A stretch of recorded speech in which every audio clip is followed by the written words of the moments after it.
வணக்கம் traders, welcome to another episode of smart money சீரிஸ்ங்க. இன்றைக்கி நம்ம மார்க்கெட்டில் ஸ்மார்ட் மணி எந்த மாதிரி ப்ளே பண்ணியிருக்கு, எந்த மாதிரி தங்களை பொசிஷன் பண்ணியிருக்காங்க அப்படிங்கிறத பற்றி நம்ம டீட்டெயிலாக பார்க்க போகிறோங்க. வாங்க நம்ம வீடியோக்குள்ளே போகலாம். ஸோ இன்றைக்கி மார்னிங் வந்து பார்த்திங்க அப்படின்னா கிஃப்ட் நிஃப்டி ஒரு 40-50 பாயிண்ட் கேப் அப் இண்டிகேட் பண்ணிக்கிட்டு இருந்துச்சு. நிஃப்டியும் அதுக்கு ஏற்றாப்பில் கேப் அப்பில் தாங்க ஓப்பன் ஆச்சு. கேப் அப் ஆகி கொஞ்சம் நேரம் மொமெண்டமே இல்லாமல் சுற்றிக்கிட்டு இருந்துச்சு. அண்ட் அதுக்கப்புறம் தான் வந்து பார்த்திங்கன்னா இந்த ப்ரீவியஸ் டே ஹை லிக்விடிட்டி இந்த 26,041 நேற்று வந்து இதை கடக்க முடியாமல் நல்லதொரு ரிவர்சல் வந்துச்சு பார்த்தீங்களா. அந்த இடத்துக்கு போயிட்டு இன்றைக்குமே வந்து பார்த்திங்கன்னா ஒரு சின்ன குட்டியோன் ரிவர்சல் அப்படிங்கிறது வந்துச்சு, ஒரு சின்ன ஃபால் அப்படிங்கிறது வந்துச்சுங்க.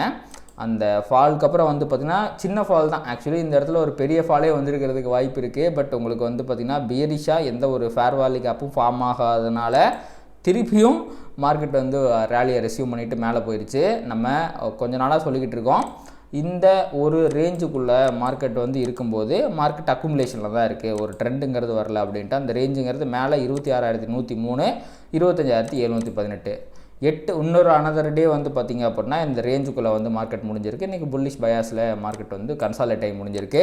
அண்ட் உங்களுக்கு ஹையர் டைம் ஃப்ரேமில் 1 hour டைம் ஃப்ரேம்லாம் எந்த விதமான ஃபேர் வேலி கேப்பும் போடலை. விச் மீன்ஸ் உங்களுக்கு இன்ஸ்டிடியூஷன்ஸ் ஆக்டிவிட்டி எதுவுமே வந்து பார்த்திங்கன்னா இன்றைக்கி ப்ரைஸில் பெருசாக எதுவும் ஃபார்ம் ஆகலை அப்படிங்கிறதான் வந்து பார்த்திங்கன்னா நமக்கு பார்க்கும்போது தெரியுது. வழக்கமாக ஏதாவது முக்கியமான ஈவெண்ட் இருக்குதுன்னு வச்சுங்களேன், அதுக்கு முன்னாடிலாம் ஸ்மார்ட் மணி கிளம்புறதுக்கு பெருசாக சம்பவத்தை செய்ய மாட்டாங்க. ஏன்னா ஈவெண்ட்டுடைய அவுட்கம்மை பொறுத்து உங்களுக்கு ஏதாவது கேப் அப்போ கேப் டவுனோ வரும் அப்படிங்கிறதுனால அக்ரெசிவான பொசிஷன்ஸ் எடுக்க மாட்டாங்க. ஸோ இன்றைக்குமே வந்து பார்த்திங்கன்னா ஸ்மார்ட் மணி ஒரு அக்ரெசிவான கேமை இதில் ப்ளே பண்ணல. பட் ஓவரால் மார்க்கெட் அப்படிங்கிறது வந்து பார்த்திங்கன்னா பயங்கர பாசிட்டிவாக இருந்துச்சுங்க. இன்றைக்கி ரொம்ப நேரத்துக்கு வந்து பார்த்திங்கன்னா இந்த அட்வான்ஸ் டிக்ளைன் அப்படிங்கிறது 40:10 இருந்துச்சு. 40க்கு மேலே வந்து பார்த்திங்கன்னா ஸ்டாக்ஸ் வந்து பாசிட்டிவாக தான் ட்ரேட் ஆகிட்டு இருந்துச்சு. ஸோ அதன் காரணமாக ஓவரால் மார்க்கெட் பாசிட்டிவிட்டி அப்படிங்கிறது இருந்ததுனால தான் ப்ரைஸால் இன்றைக்கி பெருசாக கீழே விழுக முடியலை அப்படிங்கிறதுனாலையும் பெருசாக மேலேயும் ஏற முடியல. அந்த ஓவரால் பாசிட்டிவிட்டியில் ஒரு பாசிட்டிவ் பயாஸ்லேயே வந்து பார்த்திங்கன்னா மார்க்கெட் வந்து முடிஞ்சிருச்சு. So at end of the day வந்து பார்த்திங்கன்னா 117 பாயிண்ட் வந்து பார்த்திங்க அப்படின்னா மார்க்கெட் வந்து பாசிட்டிவாக முடிஞ்சிருக்கு. ஸோ ஓவரால் மார்க்கெட்டில் இருக்க பாசிட்டிவிட்டி மட்டுமே வந்து பார்த்திங்கன்னா இதுக்கு கான்ட்ரிபியூட் பண்ணியிருக்கு அப்படின்னு நம்ம சொல்ல முடியும். ஸ்மார்ட் மணி பெரிய கேமை இன்றைக்கி எதுவும் ஆடல, ஃபேர் வேலி கேப்பில் எதுவும் வரல. ஸோ அதே மாதிரி வந்து பார்த்திங்கன்னா இது வந்து previous day high liquidity at 1 hour liquidity தான். ஸோ 4 hour இருக்க மிக முக்கியமான லிக்விடிட்டி அப்படிங்கிறது இந்த 103 தான். ஸோ மோஸ்ட் லைக்லி நாளைக்கு இந்த 103 ப்ரைஸ் ரெஸ்பெக்ட் பண்ணுறதுக்கு நிறைய வாய்ப்புகள் இருக்குது. இதை ரெஸ்பெக்ட் பண்ணால் மட்டும் பார்த்தாது, இங்கே என்ன ரியாக்ஷனை கொடுக்கறதுக்கு அது என்ன ரியாக்ஷனை கொடுக்கும் அப்படிங்கிறத நம்ம பார்க்கணும். இங்கேருந்து ப்ரைஸ் வந்து ஏன்னா இதில் எந்த பாயிண்ட்டை தொடுதோ அந்த பாயிண்ட்டுங்கிறது மேனிப்புலேஷன் தான். ஏன்னா இது அக்குமுலேஷன் அப்படிங்கும்போது இதை நம்ம மேனிப்புலேஷன் தான் வந்து சொல்லி ஆகணும். அப்போது மேனிப்புலேஷனுக்கு உண்டான சைன் என்னென்னா ரிவர்சல். இதை தொட்டுட்டு இந்த 103 தொட்டுட்டு ப்ரைஸ் ரிவர்ஸ் ஆகணும். அப்போது அந்த இடத்துல உங்களுக்கு வந்து ஒரு 1 hour டைம் ஃப்ரேம்லையோ ஒரு 30 minutes டைம் ஃப்ரேம்லையோ உங்களுக்கு எப்படி ரிஜெக்ட் ஆகுது, கேண்டில் உடனே ரிஜெக்ட் ஆனால் நல்லது ஒரு ஃபாலோ நான் சந்திக்கிறதுக்கு வாய்ப்பு இருக்குது. உடனே ரிஜெக்ட் ஆகாமல் மேலே போச்சுன்னா ஏதாவது ஒரு ஃபேர் வேலி கேப் வந்துச்சுன்னா அதை ரெஸ்பெக்ட் பண்ணி தான் ப்ரைஸ் வந்து கீழே வர்றதுக்கு வாய்ப்பு இருக்குது. ஸோ பொறுத்து இருந்து பார்க்கணுங்க இதுக்கப்புறம் நிஃப்டி என்ன போகுது அப்படின்ட்டு. ஸோ ரேஞ்சுக்குள்ளே இருக்கிறதுனால பெருசாக இன்றைக்கி அப்படி இப்படிங்கிறத சொல்ல முடியல. ரேஞ்சை தொட்டால் தான் ஏதாவது நம்மளால் சொல்ல முடியும். இந்த ரேஞ்சு ஏதோ ஒன்று தொட்டுட்டு அங்கே எப்படி ரியாக்ட் ஆகுதுங்கிறத பொறுத்து தான் சொல்ல முடியும். அங்கேருந்து what is the reaction we are expecting அப்படிங்கிறது ரிஜெக்ஷன் கேண்டில். இங்கே இதை தொட்டாலோ அது இதுக்கு மேலே ஓப்பன் ஆனாலோ ப்ரைஸ் ரிஜெக்ட் ஆகி கீழே வரணும், உடனே வரணும். இல்லைனா ஃபேர் வேலி கேப் போட்டு கீழே ஒரு பியரிஷ் ஃபேர் வேலி கேப்பை போட்டு கீழே வரணும். வருமா அப்படிங்கிறத நம்ம பொறுத்திருந்து பார்க்கலாங்க. ஸோ நிஃப்டியோட நிலவரம் இவ்வளோ தான். அடுத்து பார்த்திங்கன்னா அப்படியே பேங்க் நிஃப்டி பக்கம் நம்ம போயிடலாம். ஸோ பேங்க் நிஃப்டியும் வந்து பார்த்திங்க அப்படின்னா உங்களுக்கு நான் 1 hour டைம் ஃப்ரேம்குள்ளே போனீங்க அப்படின்னா இந்த அதே ரேஞ்சு தான் 58,581. கீழே வந்து பார்த்திங்கன்னா 57,480 ரேஞ்ச் இருக்குமா, 485 அப்படிங்கிற இந்த ரேஞ்சுக்குள்ளே வந்து பார்த்திங்கன்னா இப்போது கன்சாலிடேட் ஆக ஆரம்பிச்சிருச்சு. ஏதர் ஆஃப் திஸ் ரேஞ்ச் வந்து பார்த்திங்கன்னா பிரேக் ஆனால் அது மேனிப்புலேஷன் ஆப்போசிட் டைரக்ஷனில் டிஸ்ட்ரிபியூஷன் ஆகணும். கிட்டத்தட்ட நிஃப்டியோட சேம் ப்ரைஸ் ஆக்ஷன் தான். நிஃப்டி இந்த ரேஞ்சு கொஞ்சம் பக்கத்தில் வந்துருச்சு, பேங்க் நிஃப்டி அந்த ரேஞ்சிலேருந்து கொஞ்சம் தள்ளி இருக்குது. அதை தாண்டி பார்க்கும்போது உங்களுக்கு இன்றைக்குமே வந்து பார்த்திங்க அப்படின்னா 1 hour டைம் ஃப்ரேமில் பேங்க் நிஃப்டிலும் எந்த விதமான பெரிய ஃபேர் வேலி கேப் அப்படிங்கிறதும் வரல, பெரிய இன்ஸ்டிடியூஷன் ஆக்டிவிட்டி அப்படிங்கிறது இல்லைங்க. எதர் ஆஃப் திஸ் லெவல் பேங்க் நிஃப்டிலையுமே தொட்டு அங்கே எப்படி ரியாக்ட் ஆகுது அப்படிங்கிறத பொறுத்து தான் ஃபர்தராக என்ன ஆகும் அப்படிங்கிறத நம்மளால் சொல்ல முடியும். பொறுத்திருந்தே பார்க்கலாங்க. அடுத்து வந்து பார்த்திங்கன்னா mid select. So mid select வந்து பார்த்திங்க அப்படின்னா அந்த ரேஞ்சை விட்டு பிரேக் அவுட் ஆகி திருச்சிக்கிட்டு ஓடுதுங்க. எப்பவுமே ஒரு புல் மார்க்கெட்டில் எப்படி வந்து மிட் கேப் ஸ்டாக்ஸ்லாம் பெர்ஃபார்ம் பண்ணுமோ அந்த மாதிரி பெர்ஃபார்ம் பண்ணிக்கிட்டு இருக்கு. It is also near it's all time ஹைங்க. ரொம்ப பக்கத்தில் வந்துட்டான்னு நினைக்கிறேன். மிட் கேப் வந்து பார்த்திங்கன்னா வெறும் 87 பாயிண்ட்ஸ் தான், வெறும் 0.5% தான் away from all time high. Most likely இந்த ஸ்விங்கில் மிட் கேப் வந்து ஆல் டைம் ஹையை தொடுறதுக்கு வாய்ப்பு இருக்குதுன்னு நினைக்கிறேன். ஃபெட் கவர்னர் ஏதாவது பாசிட்டிவாக சொன்னார்னா நாளைக்கே வந்து பார்த்திங்கன்னா மிட் கேப் வந்து ஒரு ஆல் டைம் ஹையில் ஓப்பன் ஆகிறது கூட வாய்ப்புகள் இருக்குது. என்றைக்குமே ஆல் டைம் ஹை அப்படிங்கிறது இன் எவ்ரி டைம் ஃப்ரேம் அது ஒரு சூப்பரான ரிவர்சல் பாயிண்ட்டாக இருக்கும். ஆல்ரெடி பாருங்கள், இதுதான் ரிவர்சல் பாயிண்ட்டு. அங்கேருந்து தான் ப்ரைஸ் ரிஜெக்ட் ஆகி நல்லா கீழே போச்சு. எத்தனை பாயிண்ட் கீழே போச்சு? ஃப்ரம் த டாப் வந்து பார்த்திங்க அப்படின்னா ஒரு 8% அளவுக்கு வந்து கீழே விழுந்திருக்கு. ஸோ அதே மாதிரி தான் வந்து பார்த்திங்கன்னா இப்போவுமே இந்த ஆல் டைம் ஹை அப்படிங்கிறது ஒரு நல்ல ஒரு ரிவர்சல் பாயிண்ட்டாக இருக்கிறது வாய்ப்புகள் இருக்குது. இப்போது உங்களுக்கு வந்து பார்த்திங்க அப்படின்னா மிட் கேப் அப்படிங்கிறது கொஞ்சம் புல்லிஷாக இருக்குது அப்படிங்கிறதுனால இந்த ஆல் டைம் ஹை கிட்ட போயிட்டு ப்ரைஸ் எப்படி ரியாக்ட் பண்ணுது அப்படிங்கிறத பார்க்கணும். ஆல்ரெடி வந்து பார்த்திங்கன்னா டெய்லி டைம் ஃப்ரேமில் இது ஒரு ஸ்விங் பாயிண்ட் தான். இது அதுக்கு முன்னாடி ஆல் டைம் ஹைக்கு முன்னாடி இருக்கிற ஸ்விங் பாயிண்ட் தான் இது. பட் அந்த ஸ்விங் பாயிண்ட்டுக்கு கிட்ட வந்து பார்த்திங்க அப்படின்னா இங்கே பாருங்கள், உங்களுக்கு தெரியுதுங்களா ஸ்விங் பாயிண்ட்டு? இந்த 2 கேண்டிலும் இதுக்கு கீழே தான் இருக்குது. ஸோ இது ஸ்விங் பாயிண்ட் தான், இதுவும் ஸ்விங் பாயிண்ட் தான். ஸோ அந்த இடத்துலலாம் வந்து பார்த்திங்கன்னா ப்ரைஸ் ரிவர்ஸ் ஆகணும். பட் எந்த விதமான ரிவர்சல் சைனையும் காட்டாமல் மேலே போயிட்டுருக்கு. அப்போனா we should wait for bearish fair value gap. ஒரு ஸ்விங் பாயிண்ட் கிட்ட போயிட்டு ப்ரைஸ் வந்து உடனே ரிஜெக்ட் ஆகணும். ரிஜெக்ட் ஆகணும்னா ஃபேர் வேலி கேப் போட்டு ரிஜெக்ட் ஆகணும். ஸோ அந்த ஃபேர் வேலி கேப்புக்காக இப்போ நம்ம வெயிட் பண்ண வேண்டியதான். அஸ் ஆஃப் நோ வந்து பார்த்திங்கன்னா மிட் கேப் நிஃப்டி பயங்கர புல்லிஷாக இருக்குது. பியரிஷாக தான் கீழே விழுகணும், அதற்கான சைன்ஸ் இன்னும் வரல. ஸோ அதன் காரணமாக இந்த புல்லிஷ்னஸ் அப்படிங்கிறது கண்டினியூ ஆகி மேலே போயிட்டுருக்குங்க.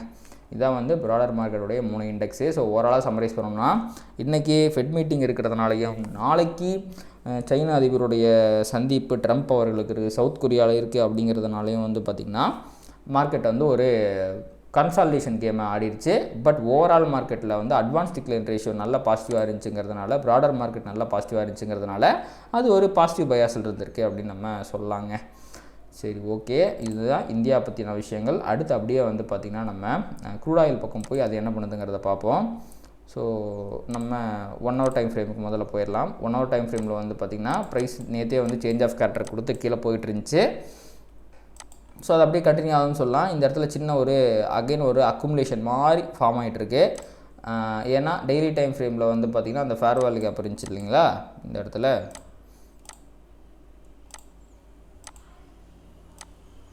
ஸோ இந்த ஃபேர் வேலி கேப்லேருந்து இப்போ ப்ரைஸ் ரிவர்ஸ் ஆகிட்டுருக்கு. ஏதாவது 1 hour டைம் ஃப்ரேமில் ஃபேர் வேலி கேப் வந்துச்சுன்னா ஃபர்தராக ப்ரைஸ் வந்து மேலே போகிறதுக்கான வாய்ப்புகள் இருக்கும்.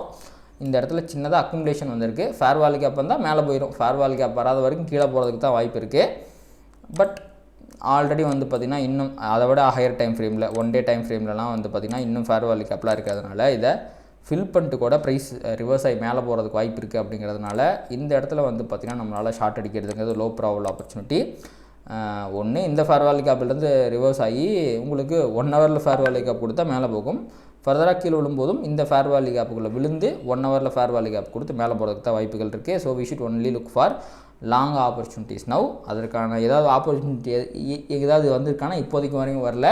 1 hourல ஃபேர் வேலி கேப் வந்தால் தான் அந்த ஆப்பர்ச்சுனிட்டிஸ் அப்படிங்கிறது க்ரியேட் ஆகும். வருமாங்கிறத பொறுத்து இருந்து பார்க்கலாம். அடுத்து வந்து பார்த்திங்கன்னா கோல்டுங்க. கோல்டு பார்த்திங்களா என்ன பண்ணால் 1.9% கிட்டத்தட்ட 2% வந்து பாசிட்டிவாக மேலே போயிட்டுருக்கிறான். எல்லோரும் கோல்டு விழுகும்போது பியரிஷ்னாங்களா. ஆனால் 1 day டைம் ஃப்ரேமில் உங்களுக்கு வந்து பார்த்திங்கன்னா ப்ரைஸ் வந்து இந்த 3942 தாண்டா தான் பியரிஷ் தாண்டிச்சா இல்லை. கரெக்டாக இங்கே இருக்க லிக்விடிட்டி எடுத்துக்கிட்டு ஃபர்தராக மேலே போயிட்டுருக்கு. ஸோ 1 hour டைம் ஃப்ரேமில் இருக்க இங்கே பாருங்கள் இந்த ஃபேர் வேலி கேப்பை ரெஸ்பெக்ட் பண்ணி ஃபர்தராக மேலே தான் போயிட்டுருக்கு. ஸோ கோல்டு அப்படிங்கிறது இப்போதைக்கு புல்லிஷாக தான் இருக்குது. இந்த இடத்துலேருந்து ரிவர்ஸ் ஆகி ப்ரைஸ் மேலே போகிறதுக்கு தான் நிறைய சான்சஸ் அப்படிங்கிறது இருக்குது. இப்போதைக்கு வந்து பார்த்திங்கன்னா இதுதான் 1 hour இருக்க change of character. So change of character அதுவும் வந்து கொடுத்துருச்சு. அண்ட் இங்கே பாருங்கள் இங்கே இருக்கிற bearish fair value gap invest பண்ணிடுச்சு. அப்படிங்கும்போது கோல்டில் இன்னொரு ஒரு நல்ல பைக் ப்ரெஷரை நம்ம ஃபர்தராகவும் எதிர்பார்க்கலாங்க. கோல்டு ஃபர்தராக மேலே போகிறதுக்கு நிறைய சான்சஸ் அப்படிங்கிறது இருக்குங்க. அடுத்து வந்து பார்த்திங்கன்னா நம்ம அப்படியே சில்வரும் பார்த்துடலாம். ஸோ சில்வர் வந்து பார்த்திங்க அப்படின்னா இங்கே இருக்கிற லிக்விட்டிலிருந்து ரிவர்ஸ் ஆகிட்டுருக்கு. இந்த 47.3 அப்படிங்கிற இந்த லிக்விட்டிலிருந்தும் அண்ட் இங்கே பாருங்கள் இங்கேயும் லிக்விடிட்டி இருக்குது.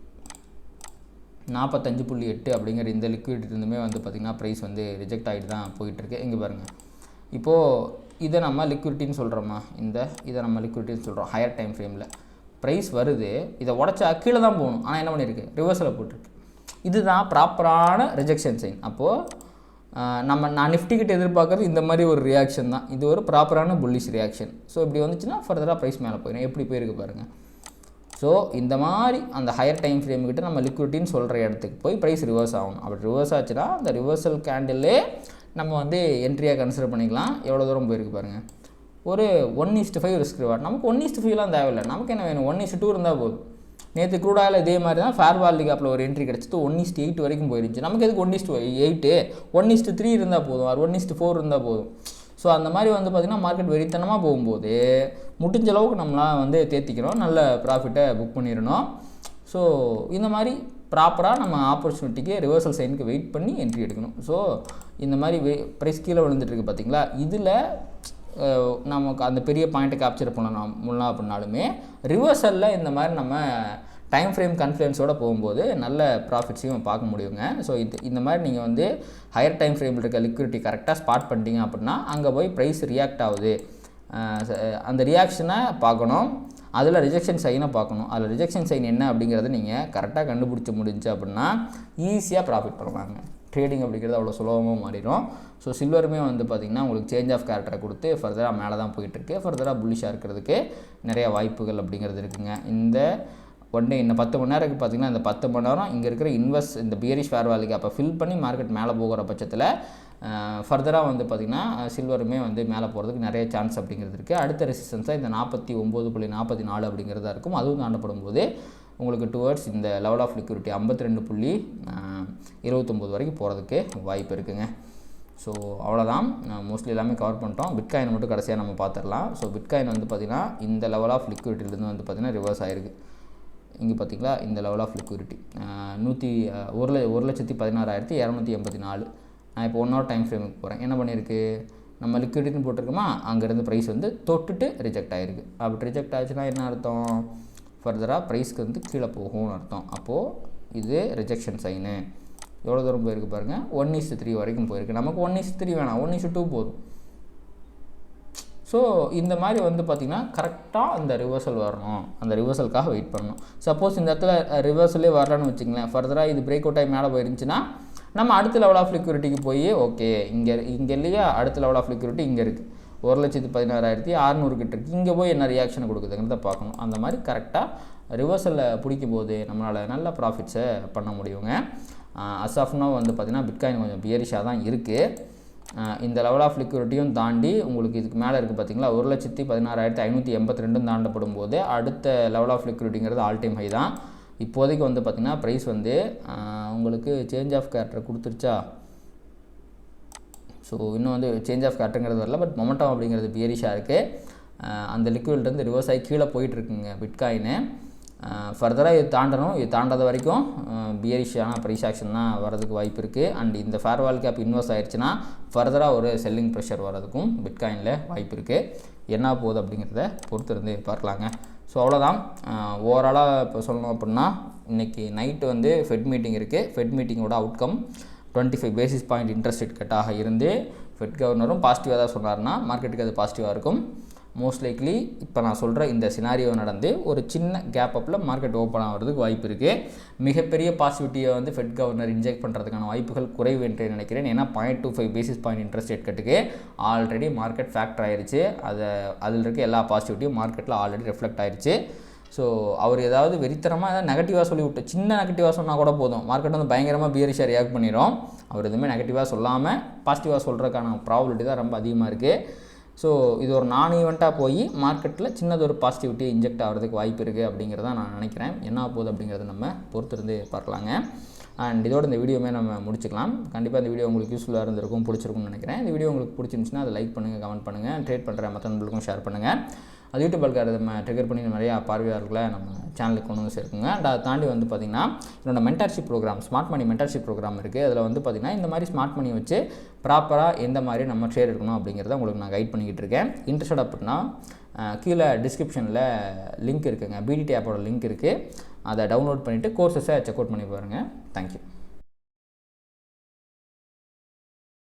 Traders, stock market is all about probabilities and trading is all about risk management. இங்கே 100% ஒர்க் ஆகக்கூடிய ஒரு விஷயம் கிடையவே கிடையாது. இதை தெரிஞ்சுக்காமல் நீங்கள் ட்ரேட் பண்ணிங்க அப்படின்னா நீங்கள் லாஸஸ் பண்ணுறதுக்கு நிறைய வாய்ப்புகள் இருக்குது. அதனால் உங்களுடைய ஃபினான்ஷியல் அட்வைசரை கன்சல்ட் பண்ணிவிட்டு அதுக்கப்புறமா ட்ரேட் பண்ணுங்கள்.